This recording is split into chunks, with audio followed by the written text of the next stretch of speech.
Good afternoon, welcome back to the shed. Apologise for the wind. I've got the shed door open.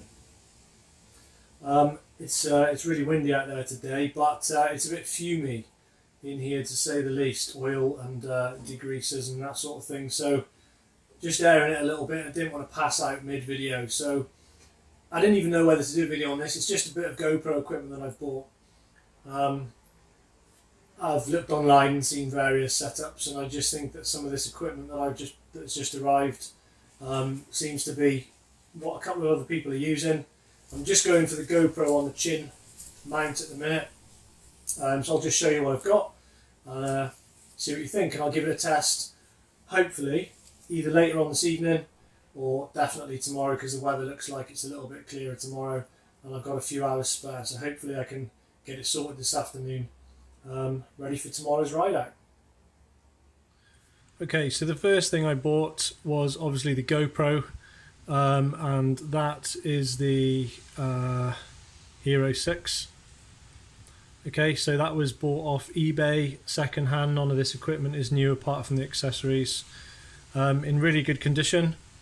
That also came with a battery pack with 3 spare batteries in.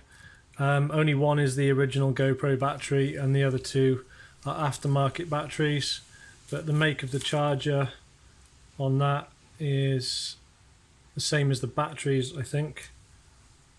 Yep. So that came with the 3 batteries and the charge pack, which was obviously really useful. Looking on YouTube, I then needed a case to support the microphone and all the other equipment. So the Vlanzi, I think it's Vlanzi or Vlanzi, that's the one that I bought.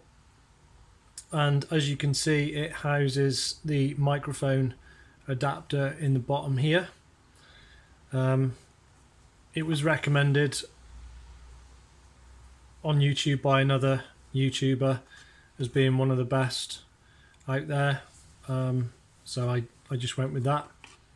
So that's that Vlanzi version 2. That looks like this, basically, same as on the box. Obviously you can fit the microphone adapter in the bottom there, and it comes out this side into here, and it's just a slide across and click thing on the back. Just press that in there and pull it back out. Now, the one thing before you insert the this is the GoPro mic adapter, and that's what fits into the bottom of that in there. But before you fit this, this was about $49.99 I think off Amazon. This was around £13–15, and that was off Amazon as well. You have to, because obviously on the GoPro you need access to this side. So if you look on the box, you can see the cable from the mic adapter.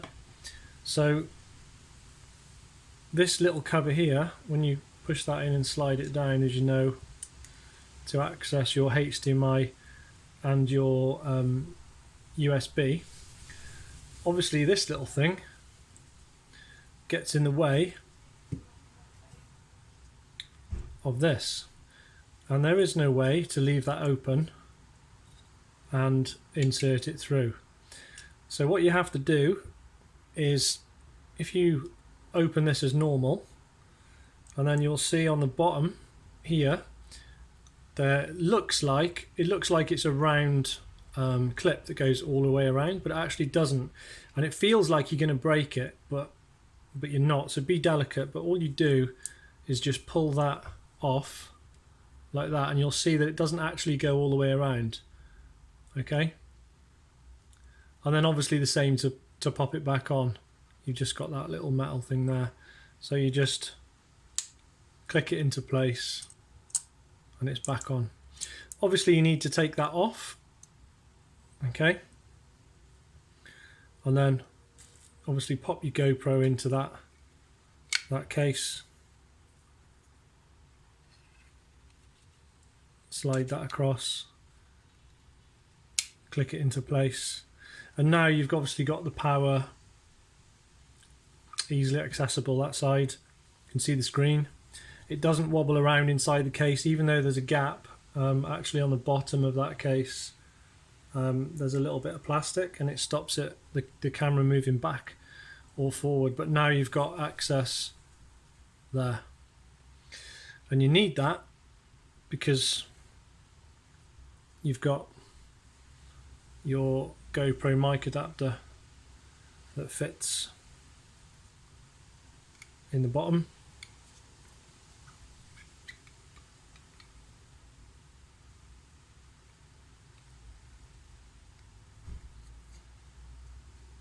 He says it fits in the bottom, but it honestly does. It's just a bit fiddly to get that through, and a lot easier to do it off camera when everybody's not watching as well. Anyway, so we push it through like so. Okay, cable through, adapter slides in there, then obviously that cable, just loop it underneath and it fits in like so. So that's the microphone adapter. So obviously your microphone then would plug into here, and then you've obviously got your USB attachment there, and that's it. It fits in that case really nicely. It's not going anywhere. It can't go that way, and obviously can't go the other way because it's plugged in. It's pretty decent, that. The microphone that I decided to buy, again based on advice of other people on the internet, seasoned YouTubers, was this, and it's called Purple Panda, and it came with a boom, or whatever it is, a boom cover.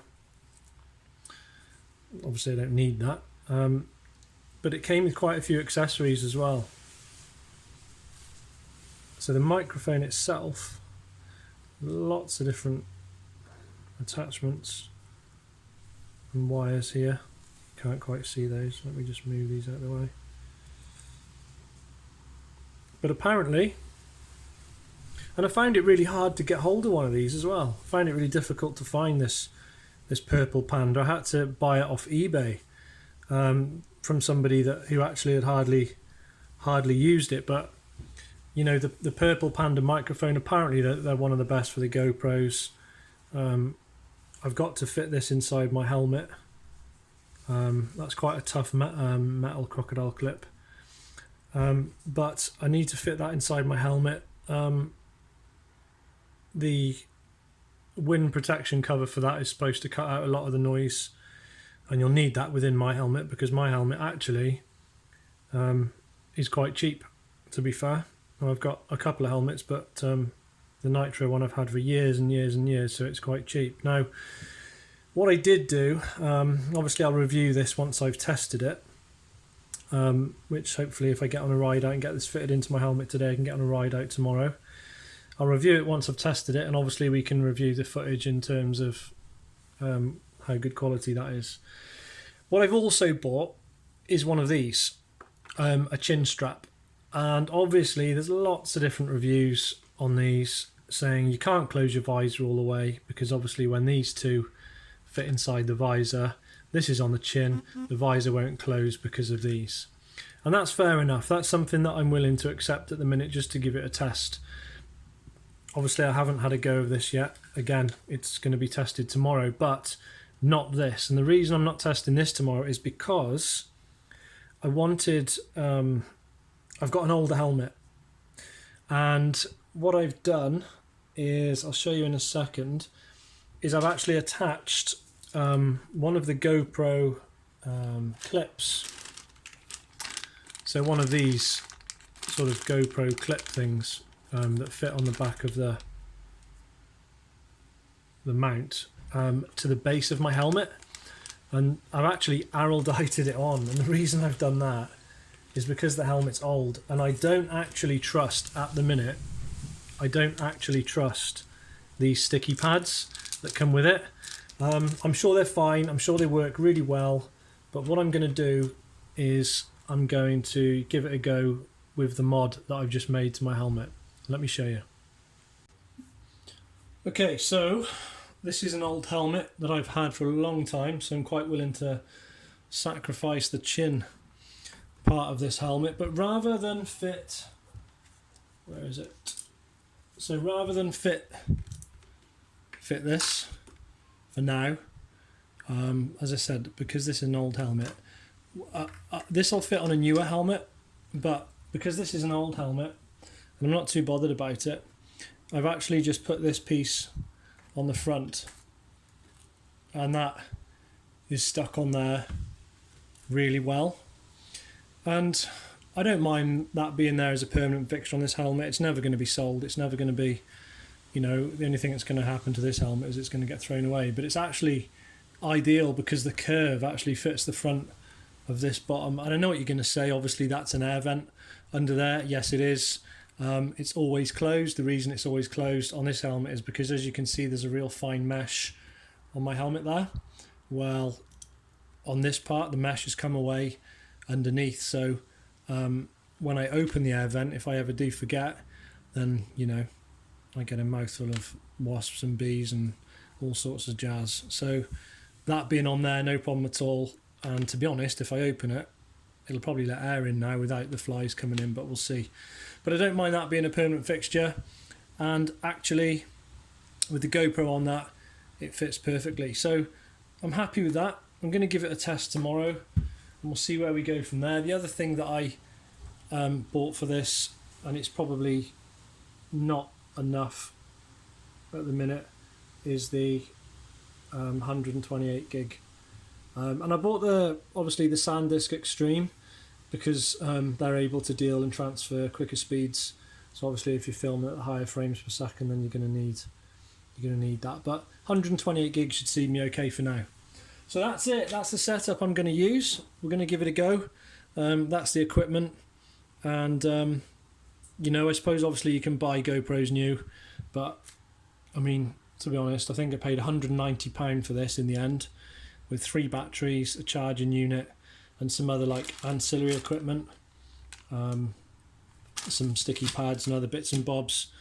So there we go. And I went for the GoPro 6 because if you look online, people do reviews on the GoPro 6, 7 and 8, the Hero Blacks. And actually the 6 comes out on top for performance against cost because it's got the 4K, it's got the 2.7, it's got the 1080p, it's got the voice activation. So, you know, yeah, okay, I could have bought it new and I could have bought the 8, but I'm pretty sure this is going to give me the footage that I need. So there we go. That's the setup I'm going to use. I'll feed back after I've used it. So after being out on the bike and exporting the video to YouTube as a first GoPro test, there's a couple of things I've noticed. The first is that the video quality, once it's actually exported to MP4 within the video editing software that I use, the quality isn't great even though it's on the highest setting. The encoder that I'm using is the H.264 encoder, which apparently isn't the best from what I can see, from what I can read. So what I've done is I've upped the bitrate, and I'm just about to upload the same video again, but just on a higher quality. I filmed it in 1080p at 60 frames, and the raw footage off the camera is really good. The quality is fantastic, it's really smooth. But when I export that from the video editing software, it loses a little bit of quality. So I've just upped the bit rate now on it to 30,000, I believe. It should actually be good enough at 15,000, but it isn't, because apparently 15,000 is about right for 1080p. Anyway, I've changed that to 30,000, and I've used the hardware GPU acceleration to assist in the export of the video as well. So the video quality now, once it's exported, is a lot better. The sound's absolutely fine. I'm happy with the sound. I'm going to give it another go. If I'm not happy with it, I'm going to change my video editing software to something else. And obviously we'll see what type of encoder it uses and read a bit more into that. The other thing I noticed on the video is the angle of the camera is wrong.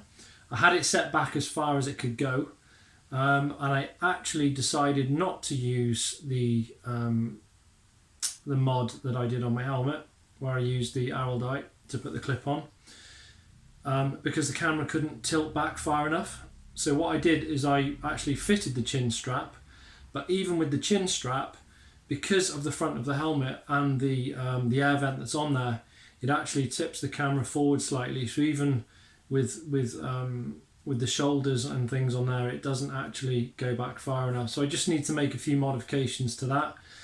But it's a test. It says on there GoPro test. So I was happy with the sound. I was happy with the quality, but not with the quality once it's exported. So that's something I need to work on. But aside from that, it was okay. It was a ride out. At least I know what I've got to do now. I look forward to making more videos in the future. We'll see. But for now, that's the GoPro setup I'm going with. And obviously, as time goes on, I'll be able to buy extra bits and bobs to fit to the bike and hopefully get you some better footage. So thanks for watching ShedTorque, and I'll speak to you soon.